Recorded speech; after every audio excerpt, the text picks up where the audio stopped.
नमस्कार दोस्तों, चलिए जानते हैं देश दुनिया की 50 बड़ी खबरें। इससे पहले यदि आपने मेरे चैनल को सब्सक्राइब नहीं किया है तो चैनल को सब्सक्राइब करें। वादियों में शिवपाल बोले, योगी को संतों जैसा ज्ञान नहीं, ये जितना उल्टा बोलेंगे उतना मार्जिन बढ़ेगा। योगी ने कहा, कांग्रेस आपकी कमाई छीनने की कोशिश कर रही है। आपको बता दें, सपा नेता शिवपाल यादव शुक्रवार को बेटे आदित्य के चुनाव प्रचार के लिए बादियों पहुंचे। सीएम योगी के चूरन चटनी वाले बयान पर उन्होंने कहा, मुख्यमंत्री कपड़े संतों के पहनते हैं, उससे लगता है कि संत हैं, लेकिन संतों का ज्ञान नहीं है। जब सत्यनारायण की कथा होती है तो कथा के बाद प्रसाद बंटता है, वह उसे चूरन चटनी बता रहे हैं। उन्होंने कहा कि ये जितना उल्टा बोलेंगे उतना मार्जिन बढ़ेगा।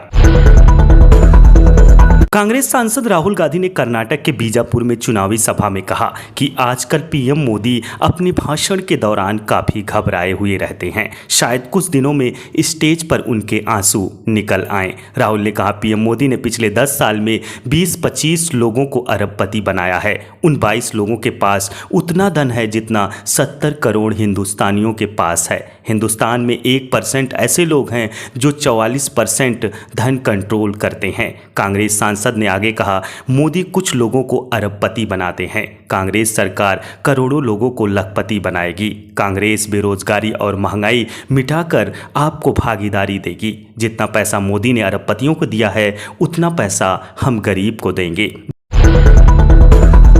जेल में केजरीवाल से मुलाकात को लेकर हो रही साजिश, आपका आरोप, करीबियों को नहीं दिया जा रहा मिलने। स्वास्थ्य मंत्री सौरभ भारद्वाज के साथ शिक्षा मंत्री अतिशी को मुख्यमंत्री से मिलना था। इसके लिए अतिशी ने मंगलवार को सभी नियमों का पालन करते हुए आवेदन किया, लेकिन आखिरी वक्त पर मुलाकात रद्द कर दी गई है। आम आदमी पार्टी ने तिहाड़ जेल प्रशासन की ओर से मुख्यमंत्री अरविंद केजरीवाल से उनके परिवार और करीबियों को नहीं मिले देने पर कड़ी आपत्ति जताई है। आप नेताओं का आरोप है कि केजरीवाल से जेल में न मिलने देने की साजिश रची जा रही है। बुधवार को स्वास्थ्य मंत्री सौरभ भारद्वाज के साथ शिक्षा मंत्री अतिशी को मुख्यमंत्री से मिलना था। इसके लिए अतिशी ने मंगलवार को सभी नियमों का पालन करते हुए आवेदन किया, लेकिन आखिरी वक्त पर मुलाकात रद्द कर दी गई। भारद्वाज के साथ सांसद संदीप पाठक मिलने गए, लेकिन उनसे भी मुलाकात नहीं कराई गई। अकेले सौरभ भारद्वाज ही मिल सके। प्रधानमंत्री नरेंद्र मोदी ने शुक्रवार को पश्चिम बंगाल के मालदा जिले में एक बार फिर मंगलसूत्र और विरासत टैक्स पर बयान दिया। पीएम मोदी ने कहा, इंडिया गठबंधन महिलाओं, आदिवासियों और गरीबों के खिलाफ खतरनाक कानून लाना चाहता है।